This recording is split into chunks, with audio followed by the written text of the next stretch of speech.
Feel free to justify yourself, argue. Justify myself. All right. Let me just justify my existence to you, Fiona. Welcome to Keep It Fictional, a weekly podcast for book lovers by book lovers. Build your to-be-read list with Sadie, Liz, Virginia, Fiona, and Corrine from the Port Moody Public Library. Warning, this podcast contains strong opinions and may cause an increase in your library holds list.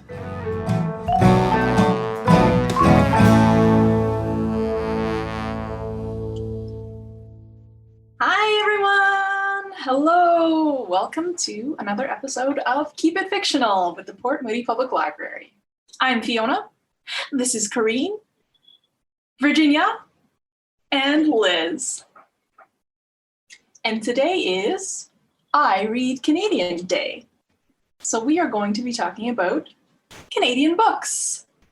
And I Read Canadian Day is a national day of celebration for Canadian books. If you put in the hashtag, you'll find all sorts of stuff. And I know that they are raising funds to send books to kids in remote areas, Canadian books, of course, and they encourage everyone to pick up a Canadian book and read today. So if you are reading Canadian today, hit us up in the comments and let us know what you are reading. We'd love to hear. And I can't wait to hear what you all have picked. So maybe Liz, do you want to start us off? Sure, I can do that. Today, not only did I choose to share a Canadian book, but also a local book. So this was written and illustrated by an author who grew up in Vancouver, and her name is Emma FitzGerald. And this book is called Drawn Vancouver.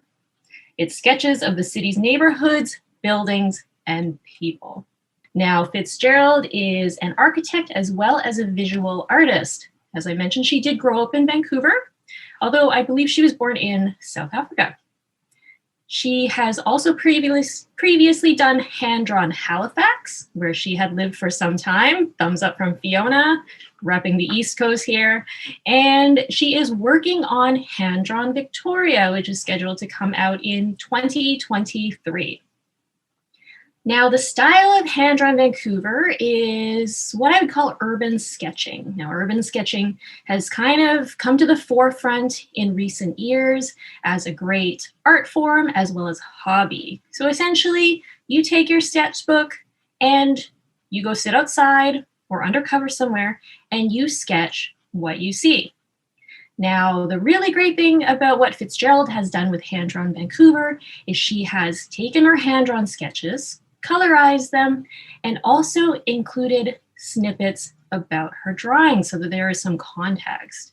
Now, she explores different neighborhoods and different iconic places around Vancouver, and she includes her observations, history about maybe memories she's had in her life with regards to these different locations, and as well conversations, so both overheard and conversations that she has had directly with people either associated with these places that she sketched or that she's participated in. So for example, she saw a wonderful garden somewhere in Vancouver filled with flowers and vegetables. And she actually went up to the door of the person who lived in the house and asked if she could sketch his garden.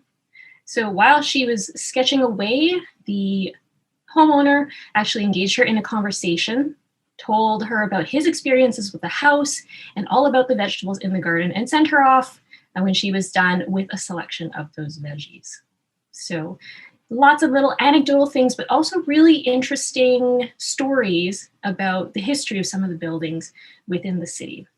So places like the seawall, the saltwater swimming pool in Kitsilano, the Horseshoe Bay Ferries, East Van's first craft brewery, the springtime cherry blossoms. There's a whole cross-section in hand-drawn Vancouver that is kind of a different perspective on the city. So not so much from the tourist path, but more from a resident or former resident who genuinely does love her city. So if you're looking for a different perspective an appreciation for Vancouver, then you may want to check out Hand Drawn Vancouver, and that's again by Emma FitzGerald.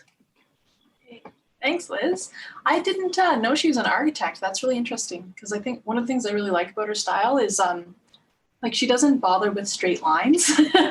It's like, you know, she obviously doesn't use a ruler even though she's drawing like houses and things, and it gives it like a really like just soft and nice feel. But it's interesting to hear that she comes from architecture because I imagine that's hard to give up.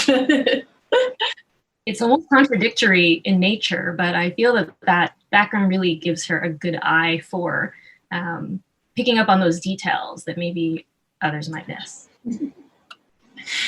All right. Virginia, what have you got for us today? Once upon a time, there was a magical mountain. On the magical mountain lived a black stallion. One day, he came across a human woman and fell in love. He went back up to the mountain and asked the magical mountain for help. The next day, he found himself transformed into a human man. Going down to the village where the woman lived, he stole some clothes and then he hid and he tried to learn the words, the language of humans, learn how they act, learn how they behave. And when he felt ready, he approached the woman, and soon they fell in love. They got married, and they are expecting their first child.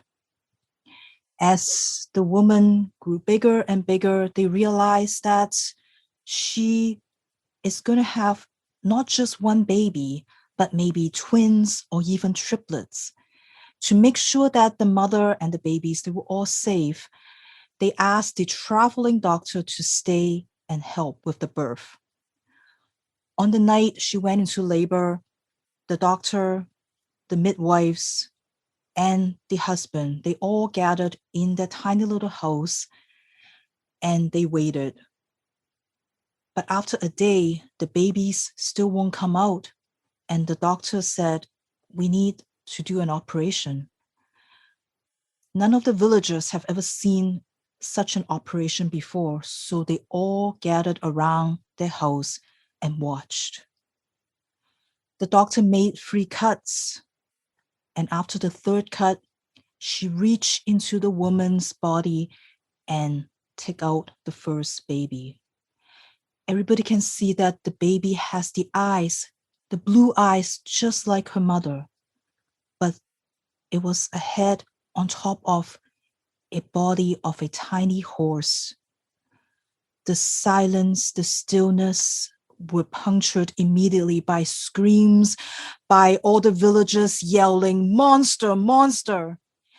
And the husband had to shut the door and keep everybody out. The doctor took out the other 2 babies and tried to coax the mother to sleep. And then she turned to the husband and said, "You need to go. You need to take the babies and leave." "But what about my wife?" he asked. And the doctor said, "Your wife is not going to follow you. You have to go." "But she loved me. She loved us." And the doctor had no answer for him. But when the wife woke up, she screamed.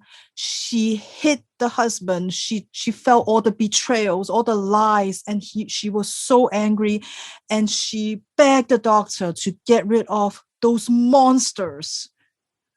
And the husband knows that he has to go. And so with the doctor's help, he took the babies with him and went back up to the mountain. And he tried to ask the mountain for help. "Please turn my babies into humans so that they could go join their mother." But the mountain remembered that the black stallion has abandoned the mountain, and the mountain did not answer him. The Centaur's Wife by Amanda Leduc, like many stories, begins at the end of the world. The day after Heather gave birth to her 2 twins, a meteor struck Earth. All the people in the hospital immediately evacuated into the basement. And when they came back out, when they emerge, they see that the world that they know has all gone. It's all been destroyed. Now all that is left is a group of strangers that are trying to learn how to survive, not just dealing with the practical side of things, like how to find food, how to find power, how to stay warm throughout the winter, but answering the whys. Why are they allowed to live instead of others? Why they should go on instead of giving in to grief and to despair. And at the center of this struggle, at the center of choosing a path to move forward are stories. Stories that their parents might have told them when they were young to try to make sense of the world, to deal with the cruelty of their bullies, to deal with the nightmares. Stories that they are now telling others to inspire hope, to ask them to move on, to continue, to give them something to live for. Stories that inspire fear, stories that build communities, stories that break communities, all the tales that help stoke or extinguish the fire of their will to live and the power that we have together to rewrite these stories in these difficult times. Amanda Leduc is clearly a gifted storyteller, and she's given us this multi-layered story that deals with so many themes. Story about grief, so much story about the neglect of what nature needs from us, the story about how the society treats people that are different. Amanda likes one of the main characters has cerebral palsy, and so she's a strong advocate for people with disabilities. She has a strong advocate for accessibility, and she wants to look at how the stories that we told ourselves and how that determine how the society deals with people that are different. And this is the first book published by Random House that is being simultaneously published in all the formats, not just in print, in ebook, but also simultaneous in Braille, in any of the accessible audiobook, because Amanda knows how important it is to have a book so that people that may not be able to enjoy the print version of the book don't have to wait. They shouldn't have to wait to read a story like this. And so it was really exciting for her to be able to advocate for that. If you love fairy tales, if you like stories that are sort of blur the line between the real and the fantastical, please check out The Centaur's Wife by Amanda Leduc. Thank you, Virginia. That sounds great. And that's so neat about the different formats. It's like she said, it's sad that that's not a thing, that we always have to wait. Yeah, and is no excuse not to be an industry standard, right? Like books are in pre-publication for a very long time. Audiobooks obviously take time, but if there is an effort on behalf of the publishers to make sure that it is accessible to all people, then it can obviously be done and should be done. Okay, we are going to take a little break from our book reviews for a quiz. Are you ready for a quiz? I love doing quizzes as an adult. Didn't get enough of that in school. Pop quiz. So I have a short list of authors, and what I am going to get you to do is tell me whether they are Canadian or not. So if they are Canadian, I want you to give me a thumbs up, and if they are not Canadian, a thumbs down. Yeah, all right. Feel free to justify yourself, argue. Justify myself. All right. Let me just justify my existence to you, Fiona. Just insist that they are Canadian, even though they are not. Yeah. All right. This one's for you, Kareen. Jennifer Robson, author of The Gown. Kareen and Virginia are right. She is Canadian. I didn't know that. I did. See, I read Canadian too, Fiona. Yeah, sometimes you don't even know you're reading Canadian. I know. All right. Emma Donoghue, author of The Pull of the Stars. Oh, but that's why you have the justify question. Yes. Ugh. I say yes. She's Canadian Irish, right? Yeah. Irish. Yeah, but she lives here. So, yeah. That's citizenship. She's Canadian. Yeah. All right. If she qualified for the Canadian awards, then I say yeah, I yes. guess that matters, right? But Yeah. does it? But does it? And should it? Should it? All right. Here's one. Alex Trebek, author of The Answer Is. If I'm wrong, I'm going to be quite upset. Yeah, he is Canadian, but I thought there might be a little bit of argument because I think he's born in Sudbury, but he's like dual citizenship or outside of Sudbury, which I don't know what's outside of Sudbury. All right. Madeline Miller, author of Circe and Song of Achilles. Now she is American. That is correct. Oh, I guess I should, for the sake of our recording audience, should be more specific about who's saying what. That's all right. All right. Just know that we're all winning. Yes, nobody's really gotten. There's been no wrong across the board. All right, Matt Haig, author of The Midnight Library. Okay, they all say no. They're all right. He is British. C.L. Polk, author of Midnight Bargain.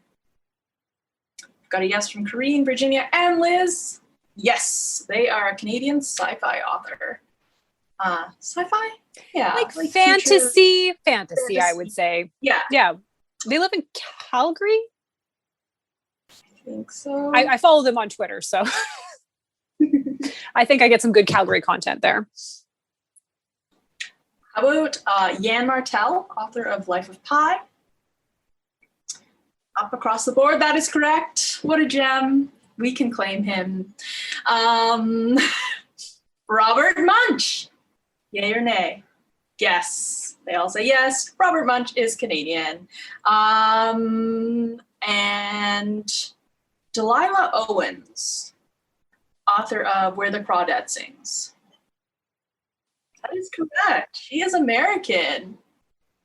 And I didn't get to look into this, but for Sadie, Kelly Armstrong, is she Canadian? She is Canadian. Oh. Yeah. So there you go. Sadie might actually read more Canadian content than you do. Yeah, maybe. I actually had a bit of trouble finding a book for today.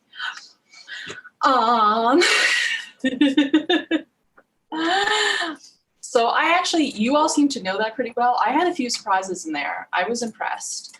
Is there anyone out there that you were like, you found out they're Canadian and you were like, what? I had no idea. Actually, the book that I'm going to talk about today, I only discovered that they were Canadian about 3 hours ago.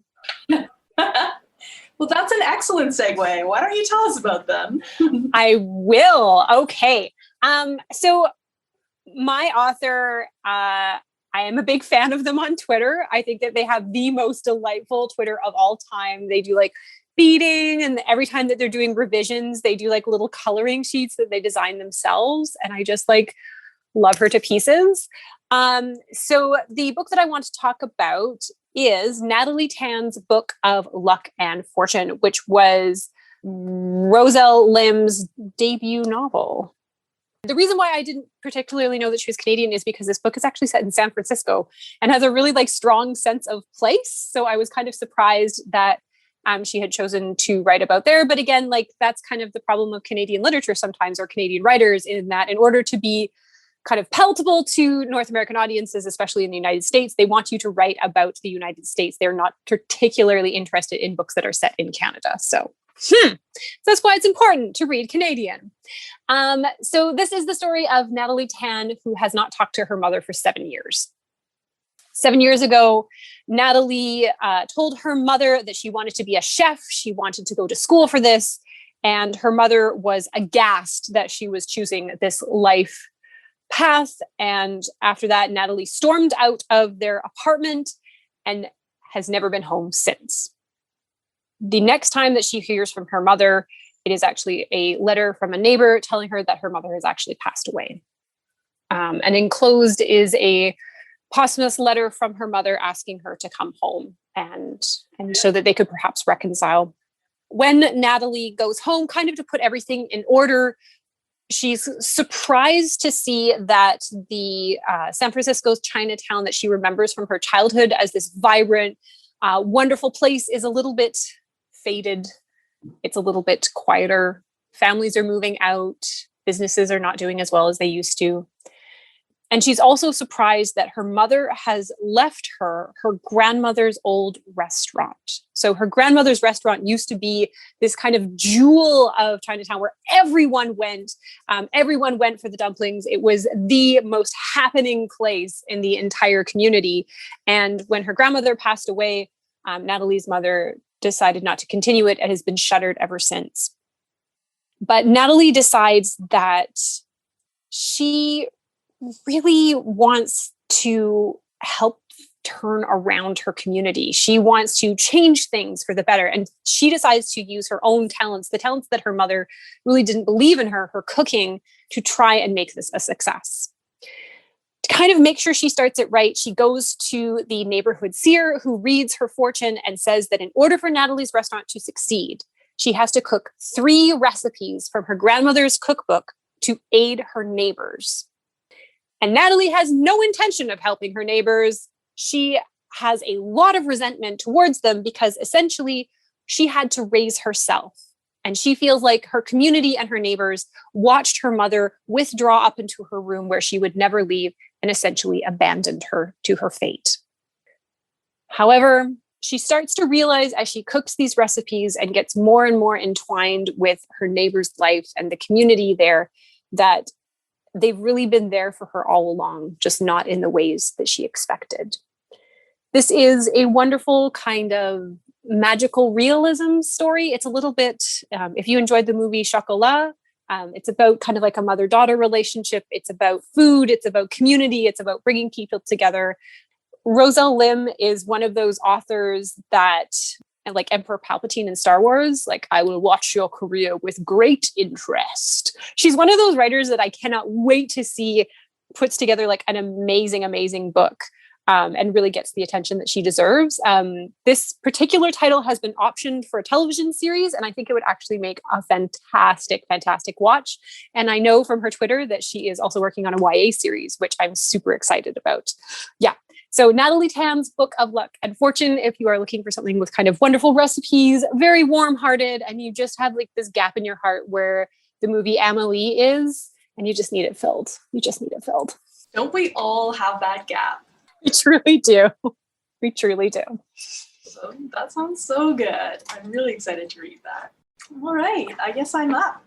I have chosen a collection of poetry, and I don't read a lot of poetry, so I don't feel like I have great vocabulary to describe it, but I really, really enjoyed it. And of course, this is a book of poetry by Rupi Kaur, a total gem. I can't believe we get to call her our own.